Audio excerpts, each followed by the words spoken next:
खबर साफ हो गई है, यमन के लड़ाकों पर अटैक करने की तैयारी अमेरिका की मिलिट्री कर रही है और अमेरिका पहले से परेशान हो चुका है। अमेरिका का भारी नुकसान हो रहा है रेड सी में, क्योंकि उसको अपने तमाम रिसोर्सेज का इस्तेमाल करना पड़ रहा है और अपने हथियार का इस्तेमाल करना पड़ रहा है, मिसाइल, रॉकेट, तमाम डिफेंस सिस्टम का इस्तेमाल करना पड़ रहा है, जिससे मोटा पैसा इजराइल के बचाव के लिए अमेरिका को खर्च करना पड़ रहा है। आपको बता दूं कि पिछले कई दिनों में सैकड़ों इजराइल के ऊपर हमले अमेरिका ने रोके हैं यमन के, और यमन ने सैकड़ों ड्रोन अटैक भी किया है पिछले 2-3 दिनों के अंदर, जिसे काफी मुश्किल से अमेरिका ने रेड सी के अंदर रोका है। अब खबर यह है कि कंफर्म हो गया है कि अमेरिका यमन के ऊपर एयर स्ट्राइक करने के लिए पूरी तरह से तैयार है। ऐसे में आपके सामने बताऊं कि यमन जहां डरना चाहिए था, हुतीज को खौफ आ जाना चाहिए था, हुतीज ने ऐलान किया है कि अगर एक भी गलत स्टेप हमारे खिलाफ उठाया तो ऐसा हाल करेंगे कि कयामत तक ये याद रखेंगे।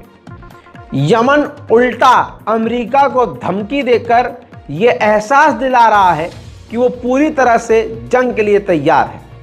वहीं दोस्तों, ये रूट देखिए, ये ग्राफिक्स देखिए, कहां कहां इजराइल के टैंकरों पर, समुद्री जहाज़ों पर अटैक यमन ने किए।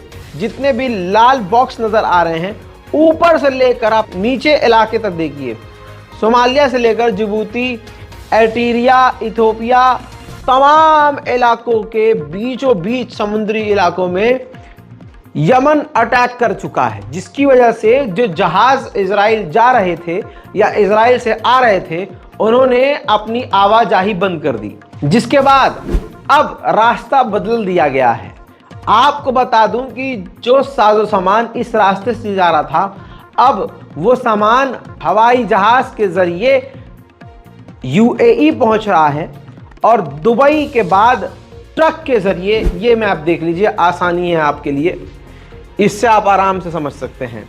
यूएई का रोल देख लीजिए दोस्तों, ध्यान से देखिए। यूएई और बहरैन जहाज से या समुद्री रास्ते से मदद पहुंच रही है इजराइल के लिए, फिर वहां से इजराइल ये मदद बहरैन और यूएई से ट्रक के जरिए सऊदी अरब होते हुए, जॉर्डन होते हुए इजराइल ट्रक के रास्ते मदद पहुंच रही है। तो आप समझ सकते हैं, 2 अरब देशों की मदद से इजराइल का जो बड़ा नुकसान हो रहा था वो होने से बच गया। इस वजह से कहते हैं कि ये अरब देशों में ही सबसे बड़े गद्दार हैं। अब आप इस बात से समझ लीजिए, ये रिपोर्ट देखिए, अमेरिका और बर्तानिया ने मिलकर 15 ड्रोन हमले यमन के रोके हैं। इसीलिए अमेरिका पूरी तरह से बौखला चुका है और यमन पर हमला करने की तैयारी कर रहा है। सोचने वाली बात यह है कि ब्रिटेन, फ्रांस, जर्मनी, अमेरिका, इन तमाम देशों के, टॉप देशों के युद्धपोत इजराइल के बचाव में खड़े हैं। सोचिए, और यमन के मुट्ठी भर लोगों को खत्म करने के लिए अब अमेरिका तैयारी कर रहा है। यमन का भौकाल और दादागिरी पूरे इलाके में अभी भी चल रही है। एक कार्गो जहाज यमन के इलाके के अंदर जैसे ही पहुंचा, पता नहीं वो कहां जा रहा था, लेकिन उस पर यमन के लड़ाकों ने रेडियो के जरिए दबाव बनाया कि आप अपने जहाज का मुंह मोड़िए और यमन सीधा आ जाइए, वरना आप पर बड़ा हमला कर देंगे।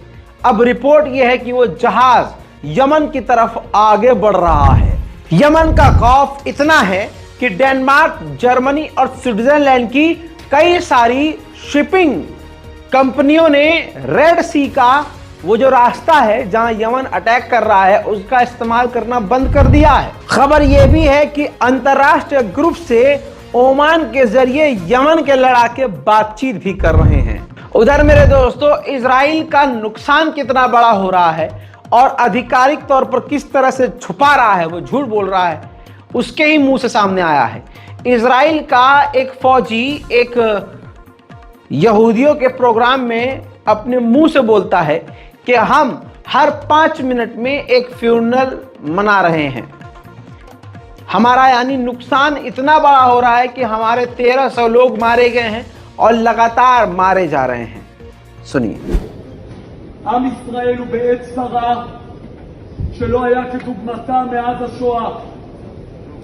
מעולם מאז השואה האמנו שלעולם זוועות לא יחזרו על היהודים. נרצחו נשים וילדים ומתחילה מלחמת מצווה.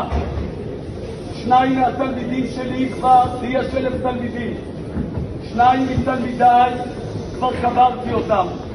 הבנים שלי שנלחמים ואני שנלחם בוחם.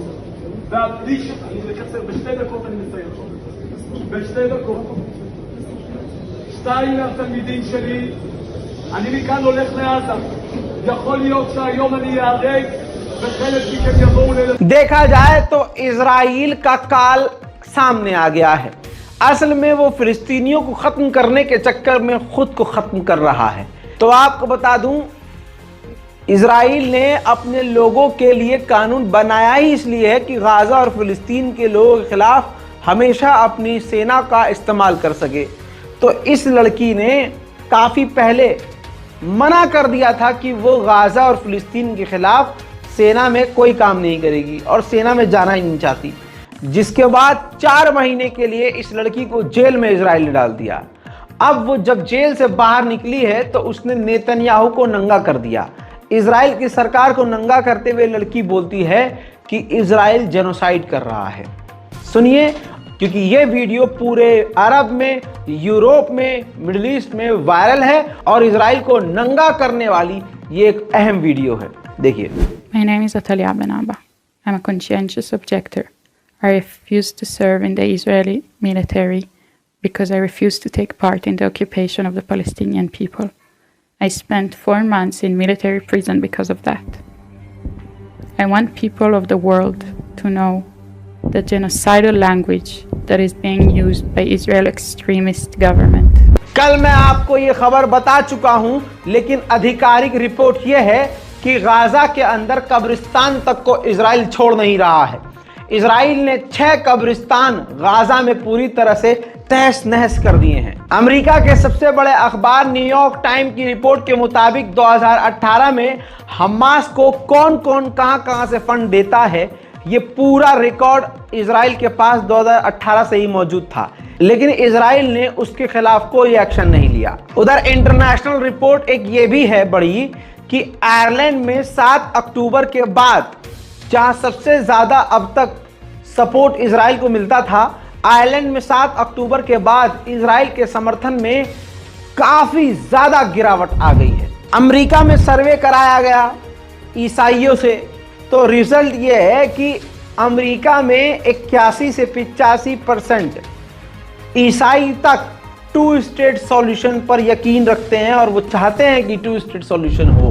बाइडेन की सरकार ने इस बात को एक्सेप्ट किया है कि हम इस बात को मानते हैं कि इजराइल और गाजा की ये जंग कुछ महीने और खींच सकती है। दुनिया को हकीकत समझ में आ गई है, पूरे गाजा पर इजराइल कब्जा करना चाहता है। इजराइल की सेना, IDF हो या फिर इजराइल के मिनिस्टर हो या नेतन्याहू खुद हो, सबके बयानात से क्लियर हो गया है कि गाजा पर कब्जा करना चाहता है इजराइल। अब एक कंपनी है इजराइल की जो कंस्ट्रक्शन का काम करती है, इसने वेस्ट बैंक में हजारों फिलिस्तीनियों के मकानों को तोड़कर वहां यहूदियों के लिए मकान बनाया है। उसने ये देखिए ग्राफिक्स जारी किया है और जिसके जरिए उसने गाजा के अंदर इजरायलियों के लिए मकान बनाकर दिखाया है और ऑफर किया है कि इनकी कंपनी गाजा के अंदर मकान बनाने के लिए यहूदियों के लिए तैयार है। उधर लंदन में जमकर प्रदर्शन हो रहा है।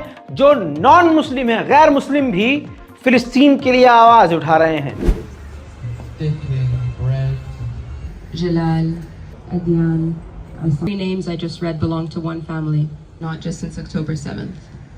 Palestine. Free, free Palestine. Free, free Palestine. First and closest with a concha, a shell. You will hear from 24 performers.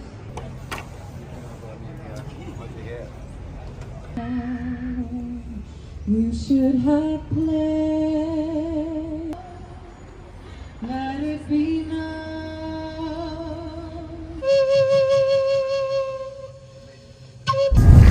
मेरे दोस्तों, इजराइल की आईडीएफ ने दूसरी बार अपना कबूलनामा जारी किया है। कहा कि हां, हमारे फ्रेंडली क्रॉसफायर में हमारे ही हाथों हमारे सैनिक मारे गए हैं, हमारी ही बमबारी में हमारे हॉस्टेज मारे गए हैं। और ये पहली बार नहीं हुआ है, इससे पहले भी हमारे हाथों से अपनों का खून बहा है। यमन के मुट्ठी भर ग्रुप के आगे अमेरिका और दुनिया की तमाम बड़ी ताकतें कितनी लाचार है, इस ग्राफिक्स के जरिए समझिए। यहाँ एक आपको सर्कल नजर आ रहा है, इस जगह एक और अमेरिका का एयरक्राफ्ट कैरियर पहुंच चुका है, जो तेजी से यमन के समुद्री इलाके की तरफ आगे बढ़ रहा है। यानी पूरी अपनी ताकत अमेरिका ने यमन के खिलाफ तैनात कर दी है। उधर अल जजीरा ने कहा है कि हमारे फोटोग्राफर को इजराइल ने जो कत्ल किया है, इस मैटर को लेकर हम इंटरनेशनल क्रिमिनल कोर्ट में इजराइल के खिलाफ जाएंगे। वहीं स्पेन में पार्लियामेंट की बिल्डिंग के बाहर फिलिस्तीन के समर्थन में और इजराइल के विरोध में प्रदर्शन हो रहा है।